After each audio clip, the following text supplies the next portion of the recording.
If white immigrants can come to this country 50 years ago with nickels and dimes and no education, and come here and pool their little nickels and dimes and no education, and set up little stores, develop these stores into larger stores, develop this into an industry which creates job opportunities for whites. Since Lincoln was supposed to have freed the black man 100 years ago, and today the black man, according to the government economist, has spending power of $20 billion per year. We feel that with the black man spending $20 billion a year, not setting up any businesses, not creating any industry, not creating any job opportunities for his own kind, he's not in a moral position to point the finger today at the white man and tell the white man that he's discriminating against him for not giving him a job in factories that he himself set up. If the black man has $20 billion, and these so-called Negro leaders are such geniuses that they can integrate white restaurants and integrate white factories and force themselves into that which the white man has set up, they should use this same ingenuity to show the black people how to pool our wealth and set up something of our own. And then we won't have to force our way into his anymore. One more thing I would like to point out concerning what he said about 125th Street. We don't waste our time on 125th Street, but you can reach more people in the street who want to change than you can in the bourgeoisie society, the bourgeoisie church, and the bourgeoisie circles. Our program is directed toward the man in the street. So we spend our time in the street, and what we do with that man, instead of trying to change the white man and your mind and make you accept us, we change the mind of the black man and make him accept himself. And as soon as he accepts himself, he'll solve his own problem. He won't be trying to force himself into your factory and into your bedroom and into your kitchen. Chapter 5, The Failure to Make a Living.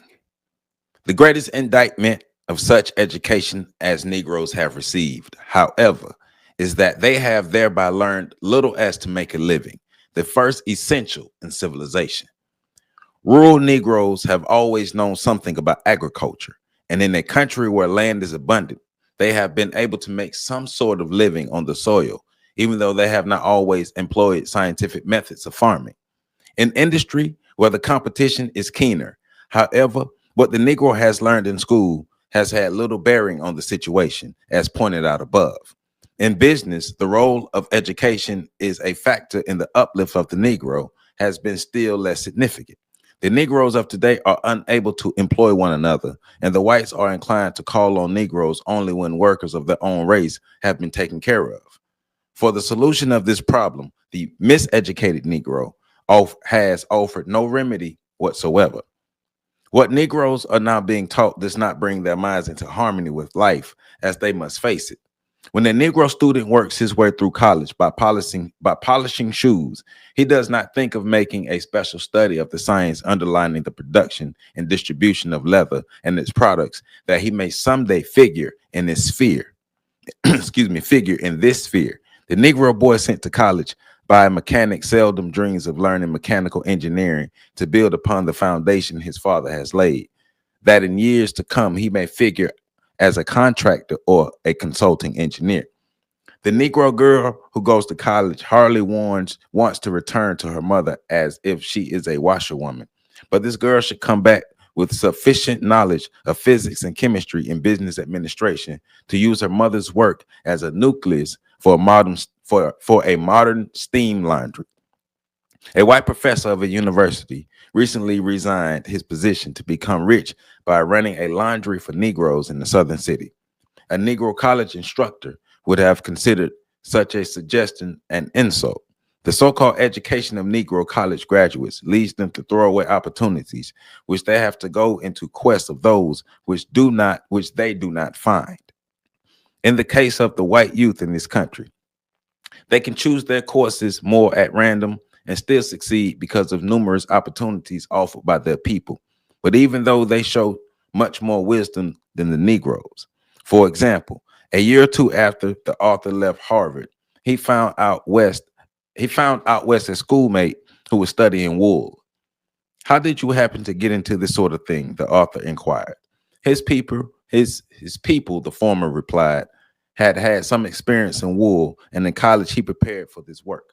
On the contrary, the author studied Aristotle, Plato, Marsiglio, and Padula, and Beccasius Robertus when he was in college. His friend who studied wool, however, is now independently rich and has sufficient leisure to enjoy the cultural side of life, which his knowledge of science underlying his business developed. But the author has to make his living by begging for a struggling cause. An observer recently saw at the market near his office a striking example of this inefficiency of our system. He often goes over there at noon to buy a bit of fruit and to talk with a young woman who successfully conducts a fruit stand there in cooperation with her mother. Some years ago, he tried to teach her in high school, but her memory was poor and she could not understand what he was trying to do. She stayed a few weeks, smiling at the others who toiled, and finally left to assist her mother in business. She learned from her mother, however, how to make a living and be happy. Welcome back. Welcome back. Welcome back. Happy Monday. Welcome back to On the Shoulders of Giants. I am Joseph Ward, and I am continuing my reading of Carter G. Woodson's amazing book, The Miseducation of the Negro. And this is chapter 5, The Failure to Learn to Make a Living. Video. Can you hear me? Okay. I started with the video from Malcolm X, giving his critique and basically verbally scolding us for not doing just that, learning to make a living. But of course, we're talking about our education and the education that we received. That's why, hence the book, The Miseducation of the Negro. We were purposely miseducated. We were purposely given an education that would leave us subservient. We were purposely given an education that would leave us dependent. We were purposely given an education that will make us beggars, not choosers, right? And so what Carter G. Woodson is getting at and what Malcolm is getting at and what I'm hammering home is we have to learn to get our ass off of our shoulders and look at the bigger picture and not think that we're too good for certain industries that can make us wealthy. Don't be too good to work with your hands. Don't be too good to be a janitor. Start your own janitorial business. You can start a business that's one of the young ladies here, her and her husband started a business cleaning garbage cans. You can start car wash business, like all types of blue collar businesses that we think we're too good for because we went to college. And because we went to college, we're too good to work with our hands. Because that is beneath us. It's begging white people for a place at their table is not beneath us, but building our own from the ground up is beneath us. That is insane, but we were programmed to be insane. We were, and that's one of the things too. We were brought here to be labor. One thing we know how to do is work, but one thing we don't know how to do is industrialize our work, because we were not brought here to be industrious. We weren't brought here to be managers. We weren't brought here to be critical thinkers and think outside the box and create, even though despite us not being brought here to do that, a good number of us still did that. We are like to be a functioning, critically thinking black person that don't have too many things messed up in your life. Thank God, because we are supposed to be insane. We were programmed to be insane. So thank God. Man, you and your circle have done a lot of good work for you not to be crazy, right? But we are collectively still crazy. We are still collectively crazy because we still have not collectively put together something in place that will give us an economic boost. Because we are, one, we are afraid of white people's retaliation, and two, we don't want to do the work, even though our ancestors showed us how to do it. Like our ancestors showed us how to do it. Do what they did, but don't do what they did. And what I mean by that is build it and protect it. Build it and protect it. So, of course, we're going to get into this. We got our chapter focus that we're getting into. We got our key points. And after the key points, we have our main argument. We got Carter G. Woodson's main argument, and then my closing reflection for the video. Our key points are, first key point is education without economic purpose. A second key point is despising manual labor and trade skills. Third key point is the tragedy of economic dependence. Fourth is the schools that teach theory but not practice. College, HBCUs. Number five, the importance of self-employment and business ownership. Number six, economic power as a foundation for social power. That's important. Number seven, imitation and false standards of success. Number eight, reclaiming a functional education. So, of course, you already know we're going to start with this first key point. So make sure you hit that. Well, we're going to start with the chapter focus and get into the first key points. Make sure you hit that like button, comment, subscribe, share, hit that hype button. You can do the super like. You can join this channel as a member. You can hit the Cashapp. There's so many ways that you can support what we have going on over here and help push these videos out, push the information out. You know, YouTube stay hating. Every time I put out a video that's telling the truth, YouTube be hating. But with you all's help, we're gonna make sure we go to the moon, right? So every day at 1 o'clock, a video will be available. Every Tuesday at 9 p.m., we go live. Every Saturday at 3:30 p.m., we go live. And we have pop-up lives time to time too. But every day at 1 p.m., every Tuesday at 9 p.m., every Saturday at 3:30 p.m. That's when we get it in. So please continue to support this channel. And thank you to everybody who continues to support us. All of our people on Patreon, all of our YouTube members. Thank you. So the chapter focus is, and remember, this is chapter 5, the failure to make a living. In this chapter, Dr. Carter G. Woodson examines how the so-called Negro, or the educated Negro, has failed to learn the most practical and necessity skill for survival and independence. How to make a living. Not how to, we've learned how to beg for a living, but we haven't learned, a good majority of us have not learned how to make a living because we take pride in working for the white man. He argues that the American educational system deliberately trained Black people to seek employment rather than create it, producing workers and dependents instead of entrepreneurs and builders. And now a lot of us have recently migrated into entrepreneurship, what I would call micro entrepreneurship, because most of us are not making enough and doing enough and know enough to scale our businesses to really be beneficial to the community. And a lot of us, a lot of us who are entrepreneurs, those side hustles are just helping to pay small bills or any bills at all. But we're definitely not being able to empower and employ the community, right? And that's what we need to learn, because we haven't learned how to be entrepreneurs, but we jumped into entrepreneurship either out of necessity or out of following trends, right?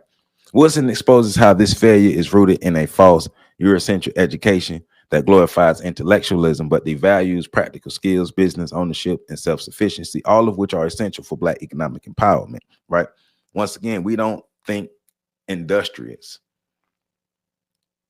Get in line, fall in line, do what people tell you to do. Because remember, especially if you're around my age or older, you go to school, you get good grades to get a good job.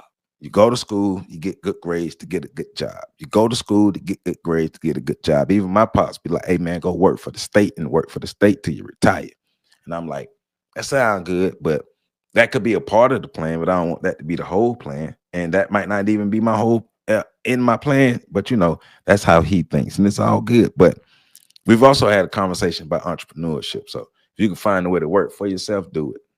But we have to be industrious and then use what we have and scale it up to do more and be impactful with what we do. But there are a lot of us who are egotistical as well, and we think we know. But even though our results are showing us that we don't know, we think we know. But once again, there are a lot of us who, they want to be entrepreneurs, but they don't want to get their hands dirty and do the dirty jobs and do the dirty work. And what I mean, not necessarily that you at the outside or you a plumber or something, but they don't want to do the grinding work. They don't want to do the things that start from that build a foundation to help you really grow a successful business, because it's actual work and it's not glamorous and you're not going to be glorified, and it's not a CEO position, because everybody who's Black think they're supposed to be CEOs. Well, somebody had to build the business first. We keep forgetting about that. We don't like the dirty work, but at the same time, we don't like our position, but we like our position. So we don't want white people to dominate us, but we're not really willing to do nothing about it. So you know how that go. So the first key point is education without economic purpose. Woodson begins by asserting that education is useless if it does not teach people how to live and sustain themselves. And I totally, wholeheartedly agree. If you don't know how to sustain yourself, what we talking about, we out here being beggars. He criticized the educated Negro for pursuing degrees and titles without learning how to apply knowledge to solve real world problems in the Black community. That's why our communities look the way they look. Look how many degrees Black folk supposed to be having, but our communities are still trash. I think about all the graduates that come out of FAMU every year and the bond community that FAMU lies in. FAMU sits within a Black community called the bond community. And the bond community is one of the poorest communities and most ran down communities in Tallahassee. It's the Black communities where Houghton Street at, the famous Houghton Street, where T-Pain do the Houghton Street hop. So I've counted one day. So it's like 2 main streets in that bond community. It's a whole bunch of streets, but 2 main streets, Saxon Street and Houghton Street.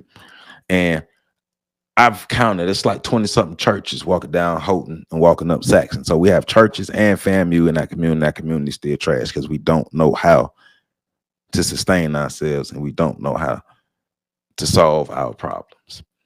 Many educated Negroes are trained to depend on white institutions for employment rather than using their education to create businesses or opportunities for others.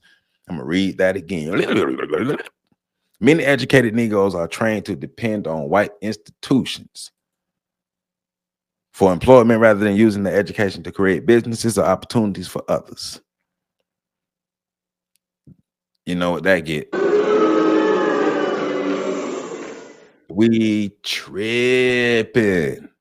As a result, education has become a symbol of status rather than a tool of progress. Education is a symbol of status. I got my degrees. Now white people respect me, but we have no progress, no tangible outcomes come from that. The Negro has been taught to despise labor and depend on others for his living because we too good to work, but we not good enough. I mean, we too good to work, but we will beg though.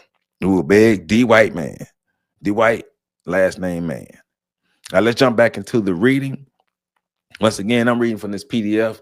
I don't really know what page this is, but it's chapter 5, and here we go.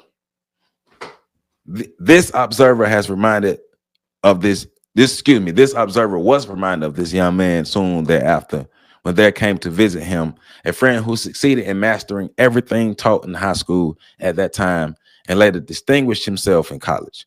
This highly educated man brought with him a complaint against life, having had extreme difficulty in finding an opportunity to do what he was trained to do. He has thought several times of committing taking of self-deletion. A friend encouraged this despondent man to go ahead and do it, and the sooner the better. That's a horrible friend. The food and air which he is now consuming may then go to keep alive someone who is in touch with life and able to grapple with its problems. This man has been educated away from the fruit stand. This friend had been trying to convince this misfit of the useful opportunities for the Negroes in business, but he reprimanded his advisor for urging him to take up such a task when most Negroes thus engaged have been failures. If we invest our money in some enterprise of our own, he said, those in charge will misuse or misappropriate it. I have learned from my study of economics that we had just as well keep on throwing it away. No trust in black people. Upon investigation, and remember that's a part of his education too, no trust in each other. Upon investigation, however, it was discovered that this complainant and most others like him have never invested anything in any of the Negro enterprises, although they have tried to make a living by exploiting them. But they feel a bit guilty on this account.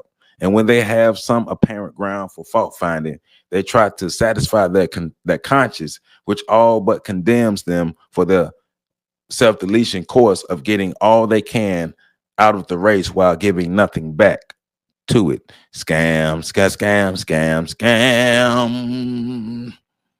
Gossiping and scandaling and scandal mongering Negroes, of course, come to their assistance. Miseducated by the oppressors of the race, such Negroes expect the Negro businessman to fail anyway, right? We know who those people are. They seize then upon favorable reports, exaggerate the situation, and circulate falsehoods throughout the world to their own undoing.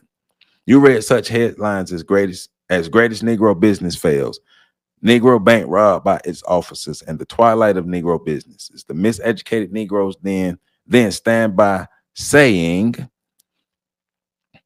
I told you so. Negroes cannot run businesses. My professors pointed out to me years ago when I studied economics in college, and I never intended to put any of my money in any Negro enterprise because they let white folk or black folk with white minds tell them that.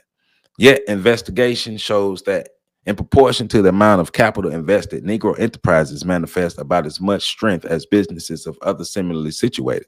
Negro businessmen have made mistakes, and they are still making them. But the weak link in the chain is that they are not properly supported and do not always grow strong enough to pass through a crisis. The Negro businessman then has not failed so much as he's failed to get support of Negroes who should be mentally developed sufficiently to see the wisdom of supporting such enterprises. But we don't, because we've been trained to hate each other and hate on each other, which leads us to our second key point. Despising manual labor and trade skills. I'm too good to work with my hands. Woodson explains that the school system taught Negroes to look down upon trades, crafts, and manual labor, the very skills that could make them economically independent. And my ass was one of them dumbass people. Coming out of high school, I did not want to go to college outside of playing football. I did not want to go to college at all. The only reason I wanted to go to college was to play football. When I found out I want to go play football in college, I didn't want to go to college. Oh, my God. But I thought trades were beneath me. I was another miseducated Negro. I surely thought being a welder or an electrician or a plumber or HVAC technician or some of that was beneath me. I was so stupid. Oh, I was so stupid. But you learn from your mistakes. So I try to make sure I impart the wisdom on young men and young women. Hey, somebody with a college degree is letting you know, go get that. You're going to come out making way more money than me. You can make more. You can get that and be at 18 making way more money than me right now. Probably not right now, because, you know, your boy doing the thing. But, you know, at the time, you know. But the thing is, we have to push our children into things that can economically uplift them, but also that can help to create the infrastructure that we need as a people to sustain ourselves in the society.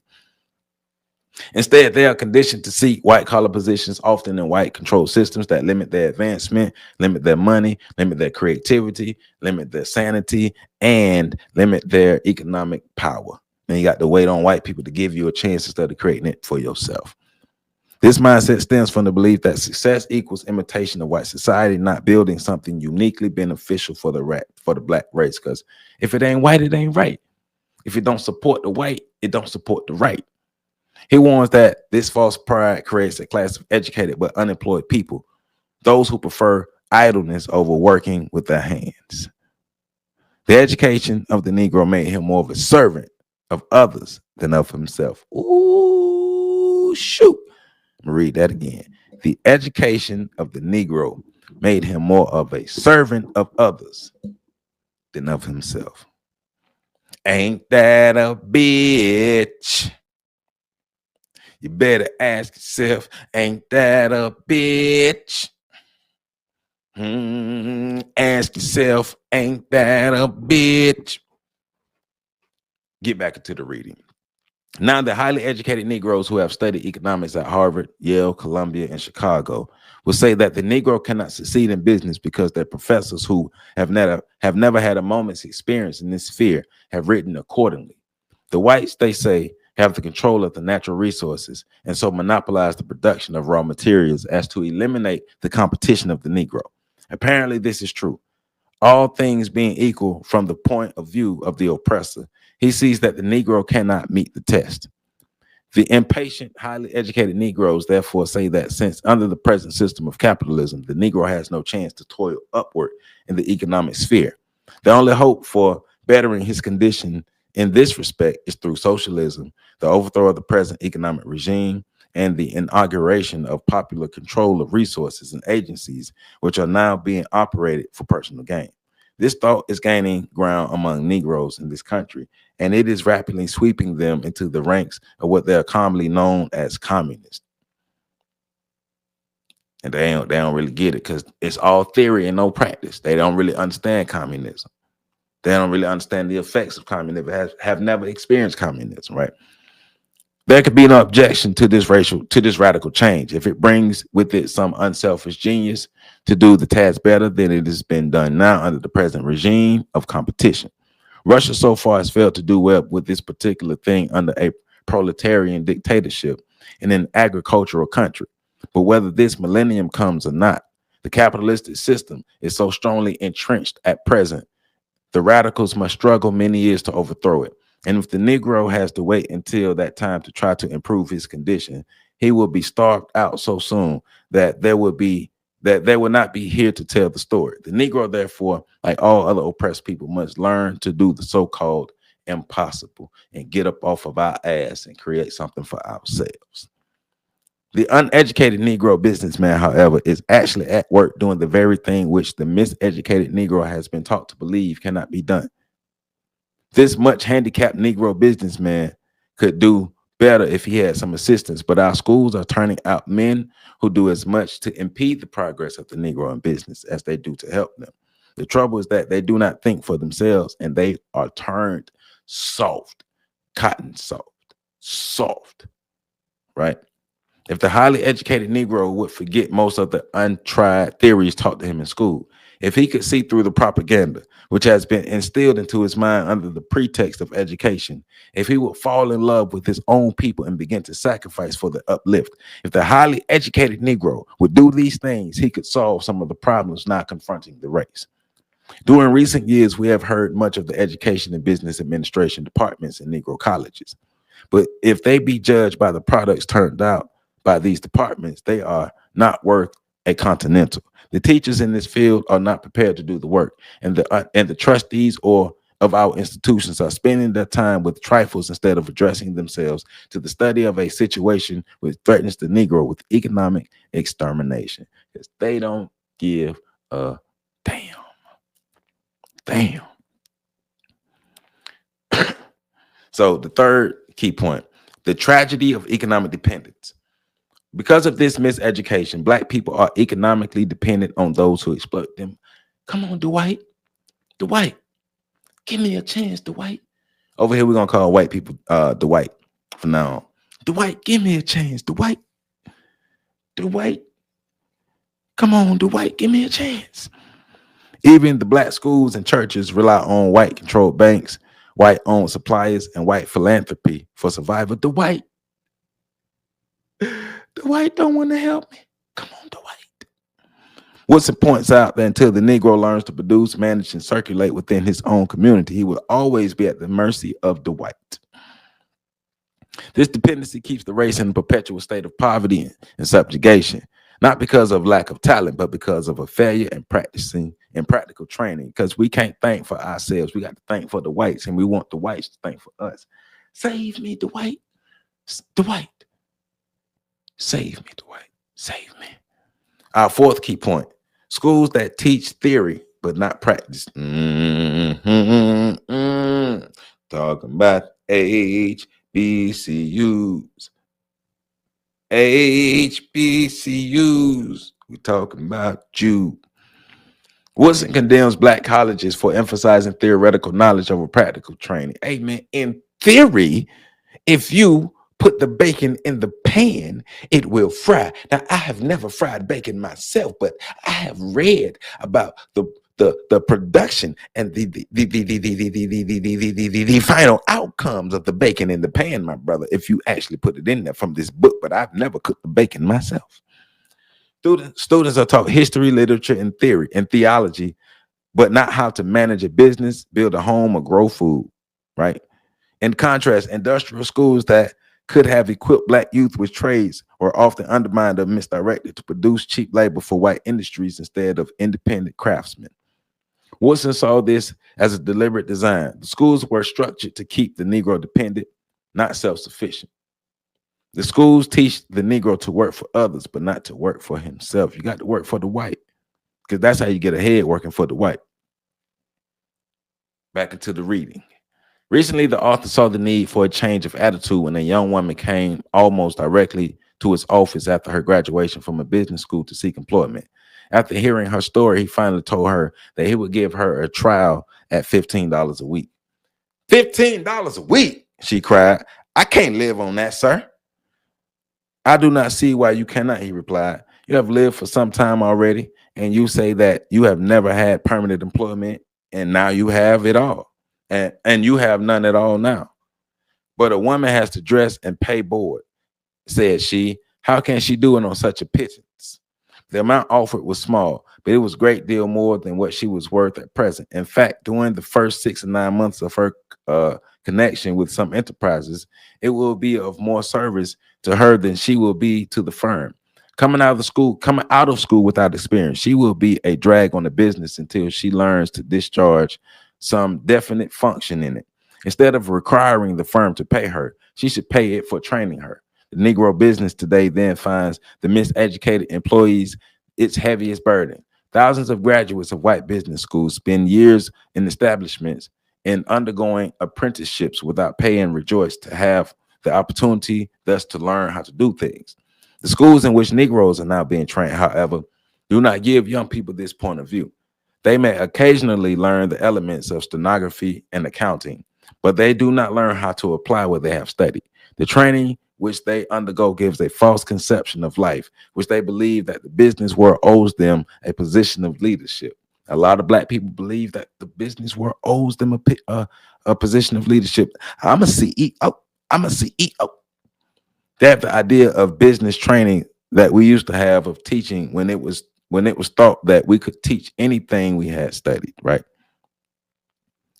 Graduates of our business schools lack the courage to throw themselves upon their resources and work for a commission. The large majority of them want to be sure of receiving a certain amount at the end of the week or month. They do not seem to realize that the great strides in business have been made by paying men according to what they do. Persons with such false impressions of life are not good representatives of schools of business administration, right? All right, so key point number 5, the importance of self-employment and business ownership. Woodson insists that the only path to freedom is through economic self-determination. That's one of the, we have to have that. It encourages black people to enter trades, agriculture, and business, not as servants, but as owners and innovators. Hallelujah. A truly educated Negro must use his mind to organize his people's labor, develop industries, and create wealth that circulates within the black community. He argues that no race can rise without economic independence. Education, then, must train the Negro not just to think, but to do, to produce, to manage, and to lead. Produce, manage, lead. So, back to the reading. Not long ago, a firm of Washington, D.C. appealed to the graduates of several of our colleges and offered them an inviting proposition on the commission basis, but only 5 of the hundreds appealed to respond, and only 2 of the 5 gave satisfaction. Another would have succeeded, but he was not honest in handling money because he had learned to purloin the treasury of the athletic organization while in college. All of the others, however, were anxious to serve somewhere in an office for a small wage a week. Recently, one of the large insurance companies selected for special training in this line 15 college graduates of our accredited institutions and financed their special training in insurance. Only one of the number, however, rendered efficient service in the field. They all abandoned the effort after a few days' trial and accepted work in hotels with a Pullum company, or they went to teaching or something else with a fixed stipend until they could enter upon the practice of professions. The thought of the immediate reward, short-sightedness, and the lack of vision and courage to struggle and win in the fight made them failures to begin with. They are unwilling to throw aside their coats and collars and do the groundwork of Negro businesses and thus make opportunities for themselves instead of begging others for a chance. Please, Mr. D. White, give me a chance. The educated Negro, from the point of view of commerce and industry, then shows no mental power to understand the situation which he finds. He has apparently read his race out of that sphere. And with the exception of what the illiterate Negroes can do blindly, the field is left wide open for foreign exploitation. Foreigners see this opportunity as soon as they reach our shores and begin to manufacture and sell the Negroes, especially such things as caps, neckties, and house dresses, which may be produced at a small cost under ordinary circumstances. This main problem with the Negro in this field, however, is salesmanship. That is where he is weak, because we lack in soft skills a lot, and we don't like to admit it. It is unfortunate, too, that the educated Negro does not understand or is unwilling to start small enterprises which make the larger ones possible. If he cannot proceed according to the methods of the gigantic corporations about which he reads in books, he does not know how to take hold of things and organize the communities of poor along lines of small businesses. One of the things I was talking about in the beginning. Such trainings is necessary for the large majority of Negroes constructing enterprises, have not learned business methods, and do not understand the possibilities of the field in which they operate. Most of them in the beginning had no experience and started out with such knowledge as they could acquire by observing someone's business from the outside. One of them, for example, had waited on a white business club in passing the members of a box of cigars and bringing a pitcher of water. When they began to discuss business, however, he had to leave the room. About the only time he could see them in action was when they were at play, indulging in extravagances which the Negro learned to take up before he could afford them. Negro businesses, thus handicapped, therefore, have not developed stability and the capacity for growth. Practically all worthwhile Negro businesses, which were flourishing in the 1900s, are not existing today. How did this happen? Well, Negro businessmen have too much to do. They have not time to read the business literature and study the market upon which they depend, and they may not be sufficiently trained to do these things. They are usually operating in the dark or by the hit or miss method. They cannot secure intelligent guidance because the schools are not turning out men properly trained to take up Negro business, as it is to develop and make it what it ought to be rather than find fault with it. Too often when the founder dies, then the business dies with him. Or does it go to pieces soon after he passes away? For nobody has come to sufficiently close contact with him to learn the secret of his success in spite of his handicaps. The business among Negroes, too, continues individualistic in spite of advice to the contrary. The founder does not take kindly to the cooperative plan, and such business education as we now give the youth does not make their suggestions to this effect convincing.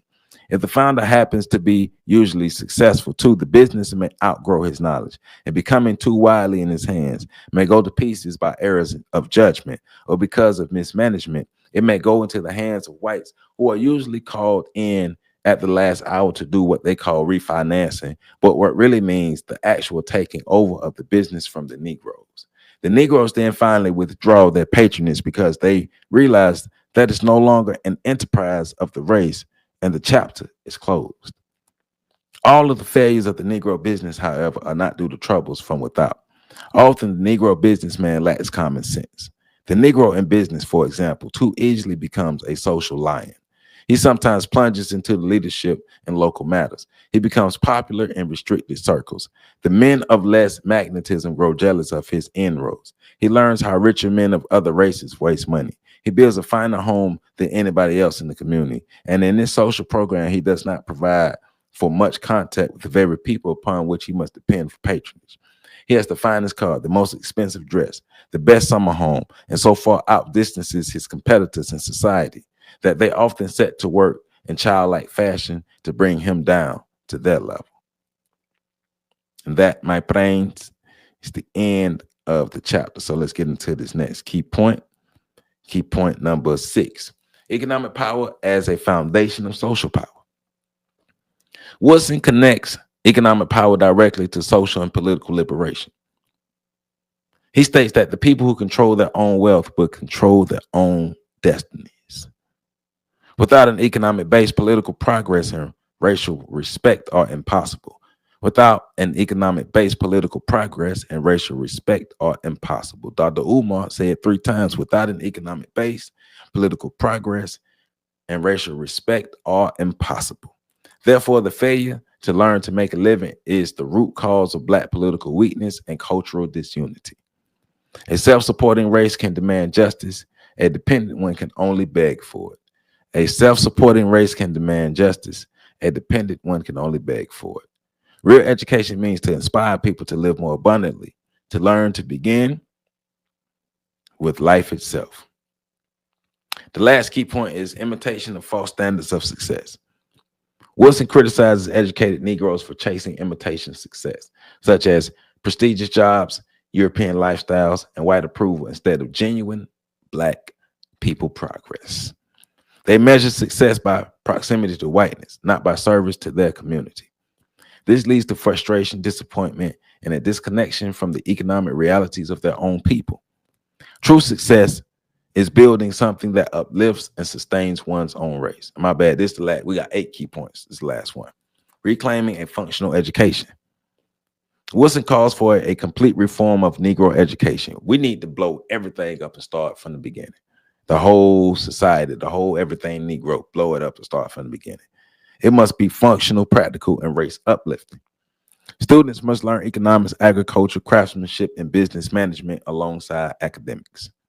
Education should empower the Negro to control the means of production, own land, and manage enterprises that serve its people. When the Black community learns to create its own jobs and industries, it will finally gain economic security and collective power. So the main point in chapter 5 is the failure to learn to make a living has left the Negro helpless in a world that demands self-reliance.